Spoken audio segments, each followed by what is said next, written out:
เส้นนะกว่ามันนี่บีนี่โดยตัวนี้กันเป็นเส้นเลยเพราะว่าไอ้ต้องมันมาดูแลเพจอีกหลายอันนะคิดอยากสร้างเพจทางยังตื้มอีกอยู่เป็นแนวนั้นแหละก็เอามาให้กันสิให้ดีกันเลยขอให้ทานโชคดีมันเป็นเล็กที่ว่าเพิ่นเกี่ยมที่จะเทคานพ่อพี่น้องเพิ่นกำมัดเรียบร้อยแล้วสร้างนี่ค่อนข้างว่าไวอยู่พ่อพี่น้องเพราะว่ามีแต่ผู้ใหญ่เฮ็ดนะเป็นเล็กตัวตุ้ยเลยบอบบี้เอาเพราะว่ามันจึงแข็งแห้งนะมันมีตัวถือก่อนนี่ก็มีแต่ว่าบอบบี้บ่เอานี่เป็นเล็ก10ใหญ่ก็แล้วก็สิเทคานพ่อพี่น้องก็แล้วก็สิเทคานมื้อนี้ก็คือสิแล้วแหละเพราะว่าเพิ่นเฮ็ดกันนี่3คนมีแต่ผู้ใหญ่เฮ็ดนำกันเบิดเลยนะเวียกมันก็เลยแบบค่อนข้างว่าไวสำหรับห้านน้องหลาเพิ่นนี่ก็ไป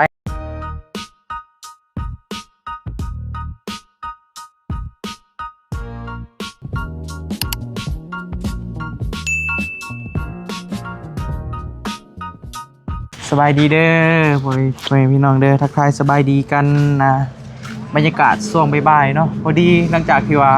เบาบี้กับเมื่ออาบน้ำนอนพักผ่อนนั่นแหละพ่อพี่น้องเพราะว่าตื่นแต่เช้าเลยก็ย่อเช้ายังซอยทางเพิ่นแล้วเรียบร้อยขึ้นเบิด9ต้นเลยก็เมื่อพ่อพี่น้องนี่แหละมาบรรยากาศทางเพิ่นก็กำลังก็เตรียมที่จะเทคานก็ขึ้นแล้วก็เตรียมจะเทคานนั่นแหละพ่อพี่น้องเดี๋ยวสีมาอัปเดตห้านน้องโบให้ปลาลุงเบิ่งน้ำกันอีกบ้านหนึ่งเนาะพ่อพี่น้องเนาะพอดีมื้อคืนนี่ก็โอ้บรรยากาศดีหลายเป็นยังใหม่ๆพ่อพี่น้อง ประสบการณ์ใหม่ๆเนาะได้ฟังเสียงไก่เสียงกาเสียงกบเสียงเขียดเสียงประต่างประตูเอางัดเด้มาก็พ่อมื้อนี้ก็พ่อพี่น้องเอ้ยบ่ได้อยู่ติบ่ได้มีหยังเกิดขึ้นติบ่ธรรมดาสบายดีเด้อสบายดีแล้วพี่น้องเด้อบ่ได้เห็นหยังนอกลู่นอกทางติก็เป็นคนหูผู้ดีอยู่ไม่เสียสื่อพอดอกเนาะหอนมือหอนยามก่อนบ่อ้ายว่ามันใครอยู่คันว่ามันมือเดียวแต่ว่าคันหลายมือนี่บ่ได้มือเดียวซื้ออันนี้ก็คือสิบ่ได้ดอกเขาว่ากันลอกอาทิตย์นึงเอาสมมุติว่าเอาอาทิตย์นึงบ่บ่ได้ดอกมือนึงแหละไปนี่แหละต้องมีตูนี่ต้องง่างแล้วจักใบนะเบิ่งนี่แต่ว่าคันว่าสิบ่ได้ก็ไม่เท่านะอยู่นะเคยเจอช่วงไม่เท่าไปพอแล้วไปกะดึกสิก็อยู่บ่ได้เห็นได้ป้าลุงกับหมู่กันเองบัดนี้วะได้เบิดมันวะมันหมู่กันเองอยู่อันนี้ก็ให้คักส่วนเขาไปในนี้เปิดเท่านั้นโอ้เนาะ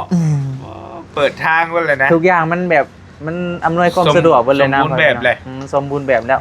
นี่ขึ้นอยู่ที่โต๊ะเฮาได้บาทนี่เฮาเป็นสุภาพบุรุษซ้ำเนาะแม่เท่าเอ้ยได้มาได้แกลูกเคยมาแล้วบ่ได้เห็นยังดอกไผสิไปกล้าเฮ็ดเนาะสิเซอร์ไพรส์ไผสิเซอร์ไพรส์ไผเงินเอามาเซอร์ไพรส์แม่เงินเด้บักดีหลายบ่แม่นอยู่นี่บอกเลยว่าเอาดีบ่เห็นบ่คลิปเพิ่นน่ะบ่ได้เบิ่งครับบ่แม่นอยู่นี่ยังสิไปเดินทางไกลอีกอยู่พ่อพี่น้องเดินทางพุ่นแหละแถวสวอกสวรรค์ไปหาติดฟิล์มโทรศัพท์ก็ว่ากันไปสิซื้อให้อ้ายบ่ก็บ่ฮู้ก็เนาะก็รุ่นเด้แต่ว่าพาไปติดฟิล์มเนี่ยได้บ่ก็เบิ่งเวลาก่อนเบิ่งเวลาก่อนก็อยากติดอยู่ว่าเท่าใดเบิ่งเวลาก่อนโทรศัพท์หน้าจอแตกแล้วตัวหน่วยนึงมันค้างมันสัมผัสยากนะมันเป็นฟิล์มเก่าใช่อยู่ศูนย์ Samsung เลยไปแจ็คอันนี้บ่เฮ้ยเนาะคันบ่นั่นนี่เลยเพราะคันเบิ่งเวลาก็พาไปนี่เด้อพอดีก็สิเข้าไปสวรรค์อยู่มื้อนี้เพิ่นว่าสิไปถ่ายเคสใหม่มีรุ่นแล้วซะนะบ่คันว่าเจ้าซื้อนี่จะมักสีหยังว่าบ่เป็นสีขาวเด้อสีขาวอ่ะเป็นคนมักสีขาวเนาะเขาบ่เป็นสีขาวก็สีหยังก็ได้ยกเว้นสีดำบ่มักโทรศัพท์นี่บ่มักเลยแต่สีอื่นได้เบิดเฮามักสีดำเลยเหรอบ่ค่อยมักไปเลยเฮามักสีดำแบบสไตล์ดำแบบดุๆนะเฮามัก ถ้ามักสีขาวเนาะคันว่าซื้อเองเนาะ น่าจะบ่แม่นสีขาวอาจจะเป็นสีอื่น โดย ๆแต่ว่าสีดำ ก็ถ้าติดตามเบิ่งนำกันพ่อพี่น้องมันก็เป็นเงินก้อนหนึงที่ว่ามีมูลค่าหลายแฮงสำหรับเบาบี้ก็มันก็เหมาะมันก็ราคา S26 ก็ประมาณนั่นแหละที่ว่าพอลี่เพิ่นอยากได้พ่อพี่น้อง S26 ก็ราคาก็ราวๆนั่นแหละประมาณนั้น โอ้ว่ากล้องมันแจ้งเลยครับมาถ่าย สุดสำนักแหละ แฟนเพจมาถ่ายเพจถ่ายคลิปถ่ายหยังมัน สุดสำนัก แต่ก็อันนี้แม่นอย่าไปคาดหวังในโตเฮาเด้อ นั่นน่ะ บ่ให้คาดหวังบ่แม่นหยังคนเฮาผิดหวังเลยมันสิเสียใจเด้ จ้อยเครียดลูกชาย บ่แม่นแล้วออกแบบนี้ จ้อยเครียดลูกชายบ่ให้ไปนํอีกเสร็จเลยเอาสิไปนำไผบาทนี่ บ่แม่นแล้วแบบนี้บ่แม่นแล้ว บ่ก็ ไปฟังแม่ ก็บ่ให้คาดหวังหันนะแต่ก็ทุกคนมีสิทธิ์ลุ้นเด้ว่ายังบ่ได้เฉลยแม่นบ่เลยเอาก็ถามความฝันเด้เนาะเพราะว่าเพิ่นก็เคยเว้ากับเบาบี้หันนะแบบโอ้ยเนาะอยากได้เว้ากันไปวันนี้แหละคันว่าถูกเลขอยากได้ S26 เพิ่นว่ากับอัน4x4 ครับ4ไม่เอาไม่ก่อน เราไปกินน้ำมีสิ บ่ได้จะหน่อยจมไว้คิดฮอดไอ้บี้เด้จอยเปิดเผยความลับเมื่อคืนนี้บ่ได้เด้อเว้ย เลยเฮ็ดหยังก็ บ่ได้เด้เปิดเผยความลับเมื่อคืนนี้เนาะก็มีแต่นั่นน่ะแหละเด้อบ่ให้ผิดบ่ให้คาดหวังทำไมมันเสียใจแล้วมันสิยาก บ่ ก็คิดว่าสิได้บ่คิดว่าเป็นเจ้าบ่ผู้โชคดีตามแบบเส้นนะเส้นจากที่ว่าประสบการณ์เคยผ่านมา บ่อยากแม่น บ่อยากแม่นมันบ่ แม่นบ่อยากแม่นอันใด แต่ก็ว่าบ่ได้พ่อพี่น้องทุกอย่างมีเวลาของมัน มันยังบ่ฮอดเวลากูแหละไปหาเลาะแถวสวรรค์ก่อนมื้อนี้กะ มีรุ่นแล้วซั่นน่ะ ก็บ่ให้คาดหวังเด้อ มีรุ่นแท้ๆเลย บ่ให้คาดหวังก็อยากไปอยู่หาโทรศัพท์อยากไปติดฟิล์ม น่ะ คะแนนบ่เวลามันน่ะก็พาไปนี่เด้อ เบิ่งเวลามันได้แล้วสิพาไป เอ้ย เบิ่งเวลามันได้ก่อน เจ้าเสียนเลี้ยงกาแฟดอกกินแล้วว่ากาแฟ ยัง เฮาหลับเลยกาแฟบ่กล้ากิน แล้วบ่ได้เลยบ่ กินนอนบ่หลับเลย บ่รับแท้ได้เลยบ่รับแท้ บ่กินแล้วมันยอมแล้ว เพราะว่าอ้ายก็ เป็นคนย้อนกินกาแฟแล้วจังนอนดึกอะแต่ว่าเฮา เคยแล้วเนาะ แม่นเฮา บ่กินก็เมื่อยอีกแมันบ่ บ่กินก็เจ็บหัวบ่กินก็เจ็บ เฮา หัว บ่กินเลยบัดนี้ก็ประมาณนั้นแหละพ่อพี่น้องกระทารุ่นนำกันเนาะบ่บี้ก็บ่อยากให้ความหวังไฮไลท์พ่อพี่น้องเดี๋ยวผิดหวังเลยเสียใจได้คนเฮาก็มีแต่ละฮอดมือฮอดยามมันน่ะสิฮู้เองพ่อพี่น้อง ทุกอย่าง ทุกอย่างมีเวลาของมัน แต่ว่ามื้อนี้ก็สิไปเปลี่ยนฟิล์มอยู่ห้านโทรศัพท์บัดนี้สิไปอีหลีเพราะว่ามันโทรศัพท์เฮามันแตกแห้งเลยเด้คือเจ้าเห็นน่ะแหละสัมผัสยากแล้ว ของอ้ายมันก็มีหลายเครื่องอยู่แต่ว่า มันแต่จะมีแต่มือสอง คันสิมีมือหนึ่งแท้ก็ตัว iPhone ตัวมันซื้อให้นั่นแหละแล้วก็แต่ว่าตัวนั้นมันรู้สึกว่าแพงมันยังบ่ได้ค่อยอยากถ่ายคลิปมันไปได้อันนี้ก็ได้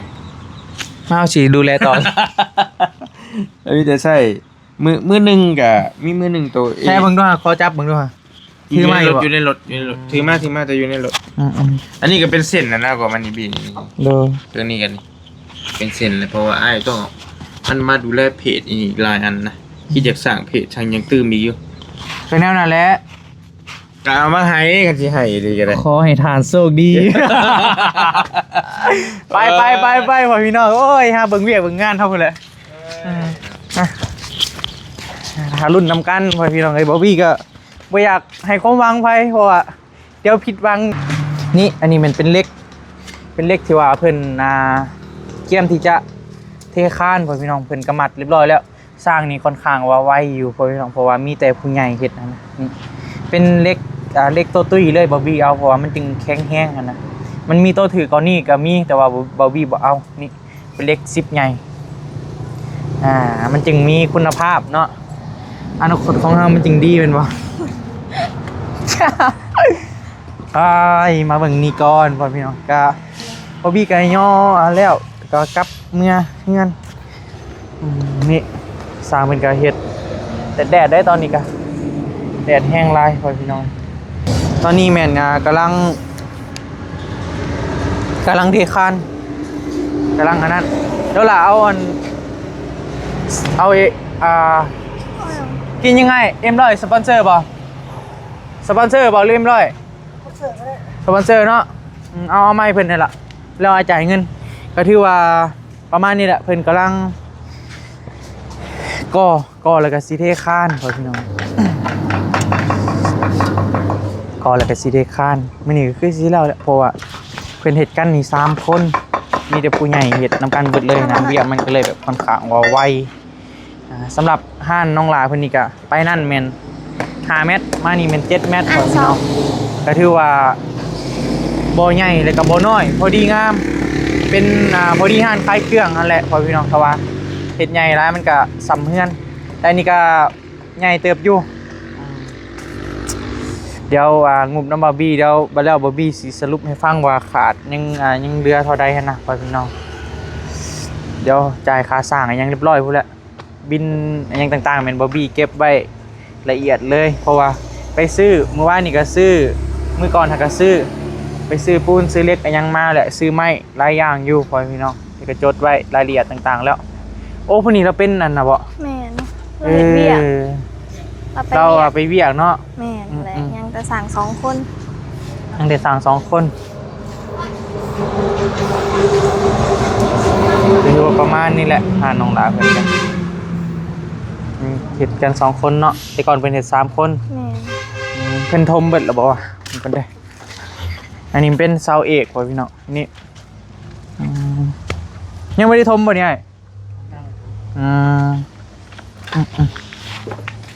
ก่ออันนี้แล้วก็เทคานแล้วเนาะแม่นบ่ไว้เราเฮ็ดแบบผู้ใหญ่เฮ็ดเวียกเด้อเป็นเบิดทุกคนมันก็เลยว่าไว้พ่อพี่น้องนี่แม่นได้หาดินมาถมอีกแล้วนี่เนาะก็ร้ายนะมันบริสุทธิ์ซื้อดินแล้วจะสองเลย ฮะดอกซื้อดินแล้ว ชื่อดินบ่ซื้อดินแล้วทำที่ไหนถมนี่ฮะเพิ่นขายรถเท่าไรพ่อจังหวะโอ้โหแก่มีคนแก่อยู่บ่ซอนี่จังหวะเราพัดได้จะนอนอยู่แล้วแดดจังหน่อยจังเห็นเนาะเห็นเขาแก่เขาก็เจ้าก็ใกล้อยู่เนาะแม่นบ่ได้2 รถมาไว้เลยรถหนึ่งป่ะบ่พอไม่อยากพ่อเลย ตัวหนึ่งบ่อยากพอแม่นบ่รถ1 400,000โอเคบ่ยากกันเห็นก็สั่งมารถ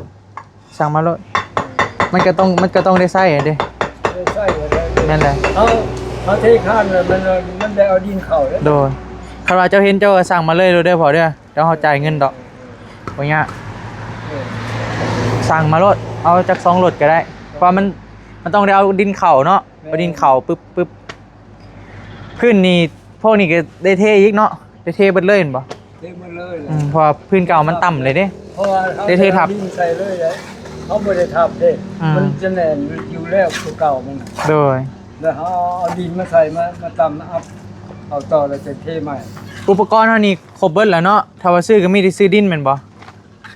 ชื่อดินโอเคถ้าว่าเจ้าเห็นเจ้าก็สั่งมาเลยเงินเดี๋ยวเฮาโอนให้เดี๋ยวให้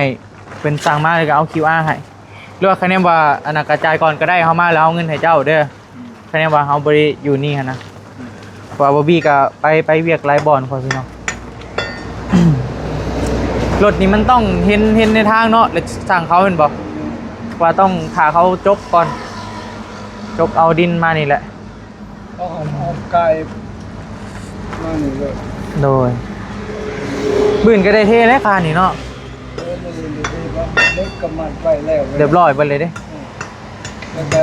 ไม้กบผ้าก็มีหมดครบเบิดเลยนะมีถาว่าไงกระถานี่แห้งซื้อเนาะกระเทเลยโอเคพอพี่น้องก็ประมาณนี้แหละไวเช้าแล้วกระเทเช้าเรียบร้อยแม่อะไรไวอยู่จับตั้งตากโดย อย่างแล้วเพิ่น อืม ประเทศที่ ไปอยู่แต่แนวหน้าแหละเด้อพอเด้อเด้อ เฮ็ดแล้วสิบอกเขาก็ โดยบอกมาโลดพอเดี๋ยวเฮาโอนให้เงินนะเอาไม้นี่แมตหนึงพ่อพี่น้องก็พอดีแล้วห่านสำนี้บ่ใหญ่บ่น้อยพอดีงามใหญ่หลายมันก็ใหญ่เด้ห่านขายเครื่องเด้เจ้าแคมขันห้องเจ้าอยากขันห้องใด เบิ่ง ห้องนี้เนาะ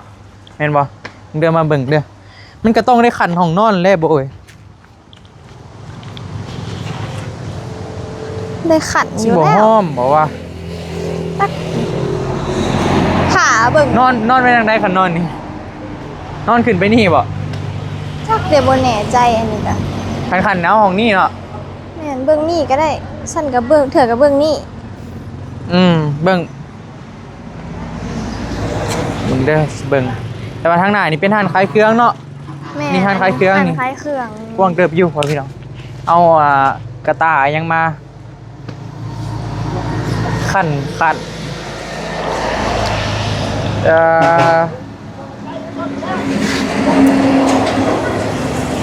เอาเบื้องนี่บอกว่ามันเห็นเด้มันมีปล่องเยี่ยม นั่นแหละ นี่ก็ได้ เบิ่ นี่ก็งามอยู่ นี่ก็งาม พอมันมีปล่องเยี่ยมออกมาเด้เขานี้ไอโฟนมาให้บ่เด้รถแกดินบ่แม่นบ่บ่แม่นเนาะคิดว่ารถแกดินถือว่าประมาณนี้แหละแล้วจึงว่ากันเนาะล่ะเนาะแต่ว่าได้เฮ็ดอยู่แล้วห้อง แม่ มันก็ต้องมีคนนอนเฝ้าห้านเด้ แม่ เจ้าแหละ เจ้าแหละมาพี่มันเด้อ จะซื้อมาเผาห่านใส่ข่อยบ่ โอ้มาแล้วเนาะ แม่นบ่ หรือว่าเจ้าสิเอาคนมาเฝ้าแทนข่อยบ่ ไผบ่มี ฮะ บ่มี ยันว่าเฮ้ยเนาะเจ้าเห็นบ่ข่อยทุ่มเทสำได้นะเอาคนเฮ็ดแล้วแหละเอาไอ้บี้เอ้ยเจ้าอย่ามากับยายเด้อครูบาเฮาสิให้เบิดเลย โอ้ บี้ บ่มีมือนั่นดอก อกหักเลยมันคือดำแล้ววะเป็นน้ำป่องบ่หรือเป็นน้ำพ่นแซงมันบ่ได้พ่อพี่น้องก็เรียกว่าประมาณนี้แหละ ห้านน้องหลาเพิ่นก็ไวอยู่ทางทีมงานสร้างเพิ่นเฮ็ดนี่ก็เพราะว่าเพิ่นก็มีแต่ผู้ใหญ่เฮ็ดจวดจ้าแป๊บเดียวก็แล้วเลยนะไม่ต่อยังแม่นบ่บี้ซื้อมาสแตนด์บายครบหมดแล้วอุปกรณ์ต่างๆนี่เป็นดินบล็อกเล็กมันอยู่ทางด้านหลังพุ่นแต่ว่าเพิ่นมัดยังเรียบร้อยแล้วนี่ประมาณนี้แหละนี่มันเป็นห้านค้าแม่ตู้เพิ่นที่ว่ามาใส่ขายจำลองถาก้อนพ่อพี่น้องจังหวะกันใหม่ใช่ไอ้เคนจะปลูกอันน่ะบ่ปลูกแล้วบ่ต้นนะต้นกระบองเพชร นี่แม่ปลูก ฮะ เราแยกออก แล้วแยกออก แม่ โอ้มันกำลังงามเว้ย บ่บ่ได้แยกลายหน่อยเดียวนึงอยากได้บ่ อยากได้ เอาหน่อยแม่ เอาเบิดได้เลยขายเท่าใดเอา บ่ได้ขาย ว่าดีๆขายบ่กล้าเอาแล้วเนาะบ่นะเว้าต่อหน้ากล้องเลยนะสิลังไม่อ่ะ โอ้ยบ่ได้ขาย ฮะ ก็บ่ได้ขายเอา ต่อหน้ากล้องเราบ่ได้ขายลังไม่แหละต้นละ1,000 บาทเด้อไอ้วะโอ้ยเอาเงินมาใส่ว่าแท้สิขายอีหลีบ่แลอยากได้อีหลี อ๋อ สิ บ่ ไป ได้ เฮ็ด ขายบ่ได้ สิ ขาย ไปเฮ็ดแต่งตู้ป้ายนะ ให้ละล่ะ ให้ละล่าอีหลีบ่เอาคลิปนี้เป็นหลักฐานเด้อคลิปนี้เป็นหลักฐานแค่บ่ให้เด้อ เอาก็ให้ ฮะ ให้ โอเค มีแต่ไอ้สิขึ้นไปเบิ่งเคสใหม่อยู่สวรรค์ โดย พี่เจ้าก็เบิ่งน้ำเพิ่นนั่นแหละนั่นอะไรก็ส่งหาซื้อหยังกันแต่ว่าคือสิครบเบิดแล้วเพราะว่าบ๊อบบี้สแตนด์บายทุกอย่างแล้วซื้อมาครบเบิดแล้วพ่อพี่น้องเอ้ยอุปกรณ์ที่ว่า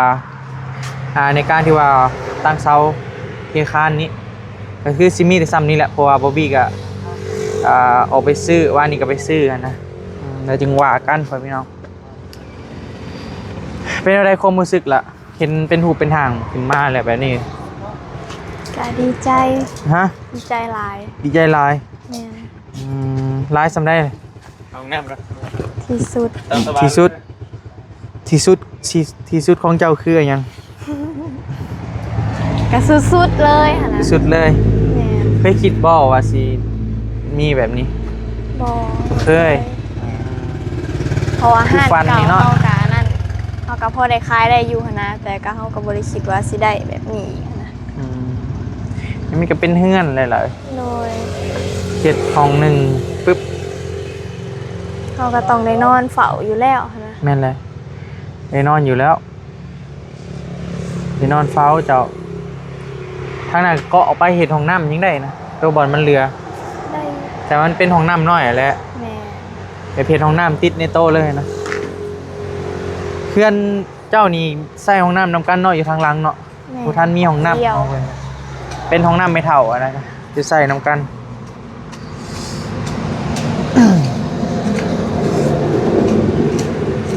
อายุสร้างเพิ่นแต่มีแต่คนเป็นเวียกเบิดอันนะมันก็เลยเวียกเขามันก็เลยว่าไหวพอเลยครับบ่เกินมื้ออื่นนี่แล้วไปจากกันนี้เบิ่งคักแล้วนี่นะ สังกะสีทรงโมเดิร์นว่ากันก่อนพี่น้องเอ้ยเรียกว่าประมาณนี้แหละ สั่งอีกคนหนึ่งมันไปเฮ็ดโรงงานยาสูบแล้วเนาะ แม่นมีแต่ตอนเช้านั่นแหละเพิ่นมาเฮ็ดเพิ่นก็ไปซ้ำแม่ไปนี่แหละไปเวียก3โม โรง งงานเดียวกันบ่ แม่น อันนั้นคือสิเป็นสร้างไงบ่พุ่นนะ ก็ซ้ำกันนี่แหละ ทำกันบ่ แม่น เมื่อได้เขาโรงเรียน เดือนเก้าวันที่1 เดือน9วันที่1เมื่อได้เจ้าสีมีใจกับข่อย บ่ เบิ่งไปก่อนนี่แหละ เบิ่งอีกแล้ว สามานอนเมื่อคืนนี่ก็โอ้ยเนาะเบิ่งไลน์ไอ้บี้ถอดใจได้เบิ่งไลน์ เว้าลีได้เนาะคนเฮามันเมื่อยพยายามเลยเด้มันบ่สมหวังมันก็ถอดใจได้คนเฮาได้ แม่นบ่ บุญหนึ่งเลยเบิ่งก่อนเบิ่งก่อนเบิ่งก่อนเบิ่งก่อนเบิ่งไปเบิ่งมาบ่เห็นหน้าไอ้บี้มาเด้เนาะมันท้อได้คนเฮาเขาพยายามเฮ็ดแล้วมันบ่สมหวังเด้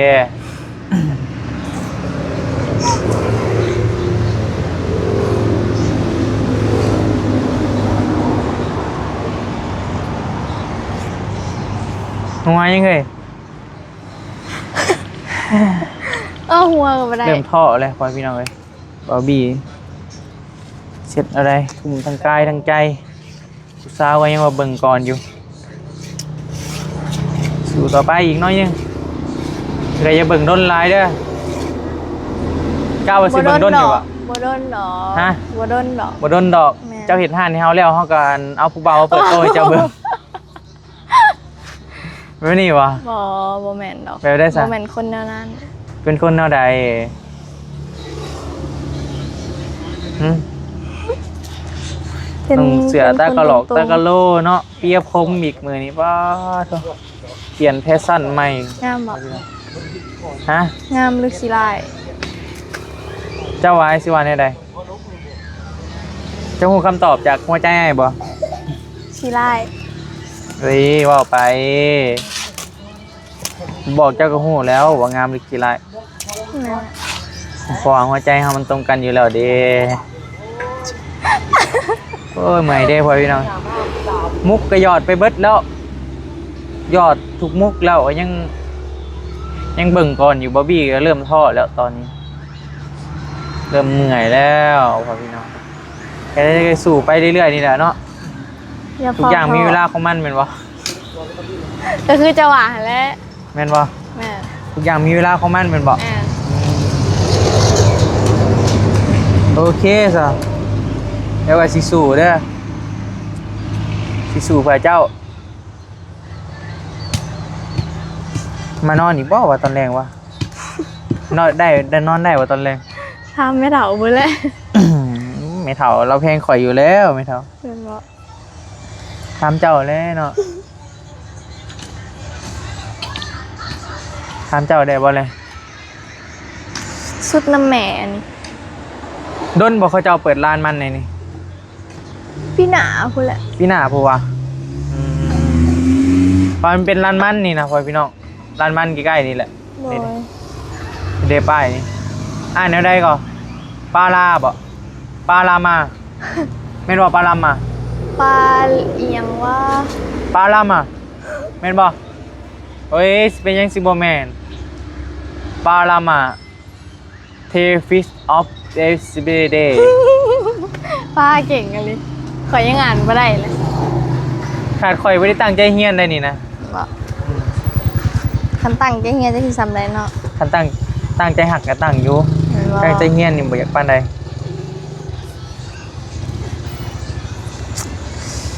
ฮ่าไว้พี่น้องไผสิว่ามีวิธีจีบเด็กๆนี่บอกบอบบี้แหน่เด้อตอนนี้บอบบี้เริ่มท้อแล้วว่าแท้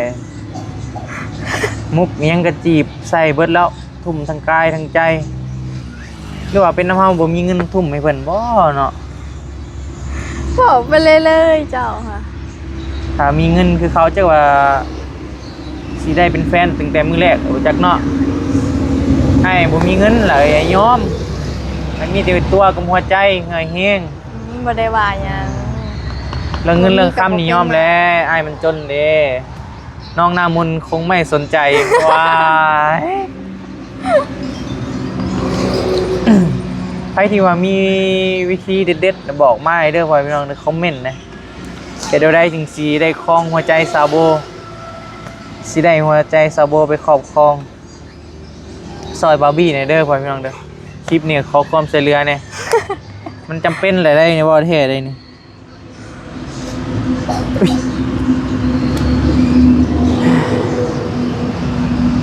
ไปเบิ่งมากกันเนาะเขาเงียนปะหน่อยเนาะใช่พอยังบ่มาอยู่น้ำคิงบ่ไปโรงเรียน ไป จะมุ่งไป ยังบ่ได้มา เอาไว้น้ำคิงไว้ โอ้ลูกสร้าง โอ้แม่นวะ โดย คิดว่าน้ำคิงได้พอพี่น้องเบิ่งก็เบิ่งการ์ตูนอยู่ว่าซั่น ขินหอดกับไปหับค้อยอยู่โรงเฮียนกะ ฮะ ทางขินหอดแห้งกับไปหับค้อยอยู่โรง ไก เฮียน ไปหับโรงเรียนเลย เจ้าบ่ได้ขี่รถไปบ่ จะชี้คันว่าฟ้าวไปหาโรงเรียนได้บ่เลย ได้ ฮะ ยังโดนบ่เข้าโรงเรียน บ่โดน มื้อใด เดือนหน้านี่เด้ เดือนหน้าก็เข้า ที่เศร้าป้ายเนี่ยก็ไปซื้อใบคำห้องแล้ว อืมไม่คำหักบ่มีบ่ บ่มี ใบคำห้องคำห้องเฮ็ดหยัง ไป วะ จ่ายค่าเทอมหั่นแหละ แพงบ่ค่าเทอม 500 อะไรบาท คันเงินบาทกะ อ๋อแต่ว่าเบิดปีดี แม่น ก็โอเคอยู่ซ้ำนั่นแหละเดี๋ยวนี้ก็คือหัวแหละมันคู่มือนี้มันก็บ่คือแตะกี้เด้ทุกอย่างมันก็ขึ้นเปลี่ยนพันไปตามกาลเวลาแหละทุกอย่างมันมีเวลาของมันความหักของเฮาก็คือกัน อืม ถ้ามันถ่าดนร้ายมันก็ท้อคน เนาะ คนรอมันก็ท้อเด้วยครับพอบี้บ่จักแนวสิใส่มุกแล้วว่าพี่น้องมันเบิดแล้วมุกตอนนี้นะใส่ไปขนาดนี้ยังเขายังบ่มีใจก็ยอมแล้วเนาะ อ้าวบ่มีข่อยไปสิยืนว่าวนี่ซะบ่ อ้าวเนาะก็บ่ฮู้แหล้วเนาะถามว่ามื้อใดเจ้าสิมีใจก็เบิ่งไปก่อนว่าซั่นว่าหยอกเด้อพ่อพี่น้องเด้อว่าหยอกน้องเพิ่นพอได้ม่วนได้หัวนี่แหละน้องหลาเพิ่นก็ยังเฮียนอยู่บ่บีก็ยังบ่ได้ยังหลายดอกให้น้องเพิ่นจบก่อนน้องหลาเนาะมีตั้งใจเฮียนนั่นแหละเด้อไปโรงเรียนก็เห็นผู้บ่าวก็บอกว่ามีแฟนแล้วมีไอ้บี้แล้ว อาลีบ่